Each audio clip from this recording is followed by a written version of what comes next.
नमस्कार मित्रांनो आणि स्वागत आहे तुमचं चॅनलमध्ये ज्याचं नाव आहे नॉलेज हब.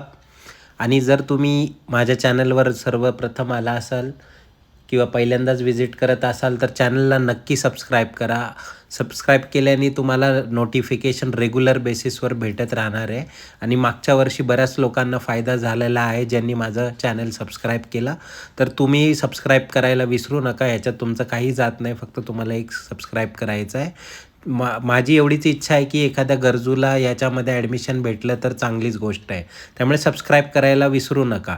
तर महत्त्वाचा प्रश्न घेतला आहे आज आपण आर टी संदर्भात, जो कॉमन क्वेश्चन असतो की वय मर्यादा काय असते किंवा कितव्या वर्षी आपल्याला पहिलीला किंवा नर्सरीला ॲडमिशन भेटू शकतं आर टीमध्ये. तर हा फार कॉमन प्रश्न असतो आणि हा प्रश्न रेग्युलर पडत असतो पालकांना की ह्या वर्षी ॲडमिशन घ्यायचं आहे का आपल्या मुलाला पुढच्या वर्षी घ्यायचं आहे. कारण हा फार गोंधळाचा प्रश्न असतो आणि लोकांना नीटनेटकं कळत नाही की 5व्या वर्षी घ्यायचं आहे, 6व्या वर्षी ॲडमिशन घ्यायचं आहे का 7व्या वर्षी घ्यायचं आहे. तर हाच डाऊट आपण येणाऱ्या व्हिडिओमध्ये ह्या क्लिअर करणार आहे.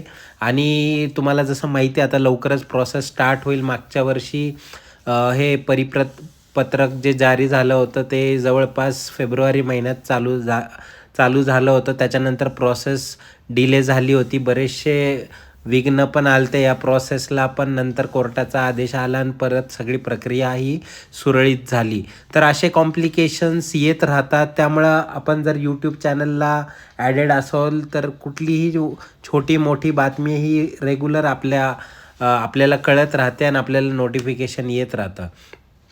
तर मित्रांनो, आर टी 25% आरक्षण हे गरजू विद्यार्थ्यांसाठी हे राखीव जागा असतात. 25% प्रत्येक शाळेमध्ये, ज्याच्यामध्ये तुम्ही चांगल्या शाळा, तुमच्या जवळपासच्या शाळा ह्या निवडू शकतात. आणि आजकाल तुम्ही बघितलं तर एक 50,000 कमाल ते 3 लाखापर्यंत महिना अशी फी काय शाळेत असते. वर्षाला ही फीज असते. तर ही फीज तुम्ही मोफत शिक्षण भेटू शकतं तुम्हाला ह्या सगळ्या शाळांमध्ये. आणि ही चांगली योजना आहे गव्हर्नमेंटची, याचा लाभ तुम्ही घेऊ शकता. तर तुम्ही ह्या स्कीममध्ये जरूर अप्लाय केलं पाहिजे. आणि जर तुमचे 8वीपर्यंतचं मोफत शिक्षण होत असेल एक चांगल्या शाळेमध्ये तर हा तुम्ही लाभ घेतलाच पाहिजे. तर वळूयात आपल्या टॉपिककडे. तर वयोमर्यादा, तर हा महत्त्वाचा प्रश्न आहे. तर याच्यामध्ये मी मागच्या वर्षीचं जे नोटिफिकेशनमध्ये एज होतं ते दिलेलं आहे. ह्याच्यामध्ये तुम्ही बघू शकता की हा तुम्हाला एक पुढच्या वर्षीसाठी अंदाज आहे. याच्यामध्ये तुम्हाला जसं 1 वर्ष वाढून फक्त तुमच्या मुलाचं किंवा मुलीचं डेट ऑफ बर्थ टाकून बघायचं आहे की आपला मुलगा किंवा मुलगी याच्यामध्ये बसतोय का नाही. हे मागच्या वर्षीचं असल्यामुळे तुम्हाला 1 वर्ष याच्यात ॲड करायचं आहे फक्त. तर तुम्ही याच्यामध्ये बघा कमाल आणि किमान वय दिलेलं आहे.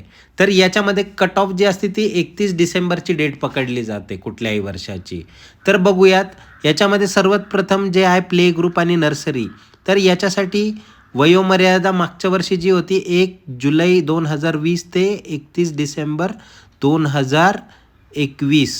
तर ही मागच्या वर्षीसाठी, म्हणजे यावर्षी तुम्ही बघू शकता किंवा पकडू शकता 1 जुलै 2021 ते 31 डिसेंबर 2022 येणाऱ्या वर्षीसाठी पकडू शकता. या जर पिरियडमध्ये तुमच्या पाल्याचा जन्म असेल तर तो या वेळेस जर ज्युनियर KG किंवा प्ले ग्रुपला अप्लाय करायचा असेल तो करू शकतो. 3 वर्ष हे वय पाहिजे आणि मॅक्सिमम वय हे 4 वर्ष 5 महिने 30 दिवस पाहिजे.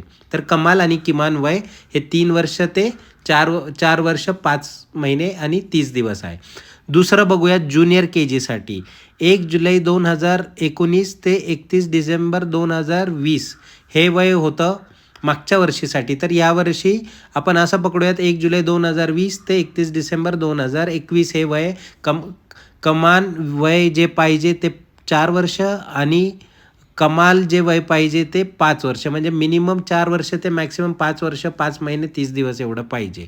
त्याच्यानंतर सिनियर KGसाठी 5 वर्ष मिनिमम एज आणि 6 वर्ष 5 महिने 30 दिवस हे मॅक्सिमम एज पाहिजे.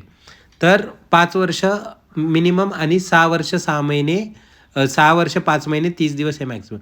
आता महत्त्वाचं, मॅक्सिमम जे विद्यार्थी अप्लाय करतात ते पहिलीमध्ये करतात.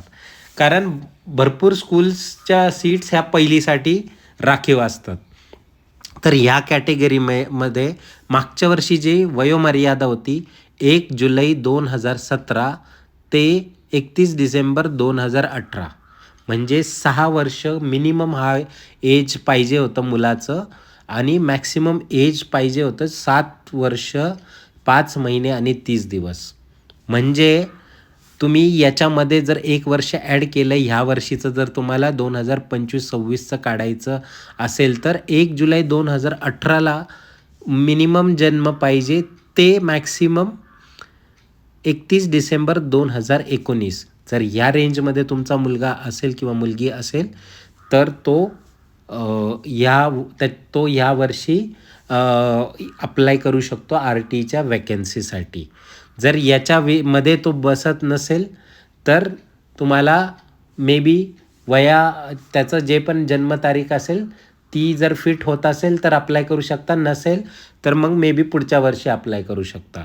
तर मला वाटतं हे एकदम क्लिअर कट नोटिफिकेशनमध्ये समजतं की आपल्याला यावर्षी अप्लाय करायचं आहे की नाही करायचं. याच्यासाठी जे काही डिटेल नोटिफिकेशन निघतं ते फेब्रुवारी महिन्यात निघतं आणि मी या व्हिडिओच्या एंडला डिटेल नोटिफिकेशनसुद्धा अटॅच केलेलं आहे. त्याच्यामध्ये तुम्ही पाहू शकता डिटेल नोटिफिकेशन जे 2024-25चं होतं त्याच्यामध्ये डिटेल्स सगळे दिलेले आहेत की काय वय पाहिजे, काय मर्यादा ठेवलेली आहे, डिटेलमध्ये एकदम जे नोटिफिकेशन असतं ते मी ह्याच्या एंडला दिलेले आहेत. याच्या व्यतिरिक्त तुम्हाला कुठलेही ॲडमिशन्सशी रिलेटेड प्रश्न असतील किंवा कुठलेही काही तुमच्या मनात शंका असेल ॲडमिशनशी रिलेटेड तर नक्की मला कॉमेंटमध्ये विचारा. हे मागच्या वर्षीचं पत्रकातली एक एक्झाम्पल म्हणून घेतलेलं एक वयाचं मर्यादा आहे. पुढच्या वर्षी जे ॲडमिशन्स होणार आहेत त्याचं नव्याने फेब्रुवारी महिन्यात पब्लिश होईलच. तर तुम्हाला जे नवीन नोटिफिकेशन आहे त्याच्यामध्ये जी पण डेट ऑफ बर्थची रेंज दिलेली असेल ती फॉलो करायची आहे आणि त्याच्यामध्ये तुमच्या मुलाचं डेट ऑफ बर्थ हे बसतंय की नाही बसतंय हे चेक करायचं आहे. बसत असेल तर लगेच अप्लाय करून टाकायचं आहे आणि नसेल बसत तर तुम्हाला वेट करायचं आहे. अजून तुम्हाला RT प्रक्रियेविषयी काही माहिती पाहिजे असेल किंवा तुम्हाला वाटत असेल याच्या संदर्भात अजून एखादा कुठला माहितीचा व्हिडिओ बनवायचा आहे तर मला जरूर कॉमेंट करून सांगा किंवा तुम्ही तुमचे प्रश्नसुद्धा कॉमेंटमध्ये विचारू शकतात. आणि अपडेट राहण्यासाठी मी परत सांगतो आहे की तुम्ही नक्की चॅनलला सबस्क्राईब करा, कारण ज्या लोकांनी पण मागच्या वर्षी आपल्या चॅनलला सबस्क्राईब केलं त्यांना भरपूर फायदा झाला आणि त्याच्यामध्ये त्यांना भरपूर नॉलेजही भेटलं, इन्फॉर्मेशनही भेटली टाईम टू टाईम आणि त्यांच्या मुलांचे देखील ॲडमिशन्स चांगल्या प्रमाणात झालेले आहेत. तर नक्की सबस्क्राईब करा चॅनलला आणि भेटूयात अशाच नवीन व्हिडिओमध्ये लवकरच. धन्यवाद.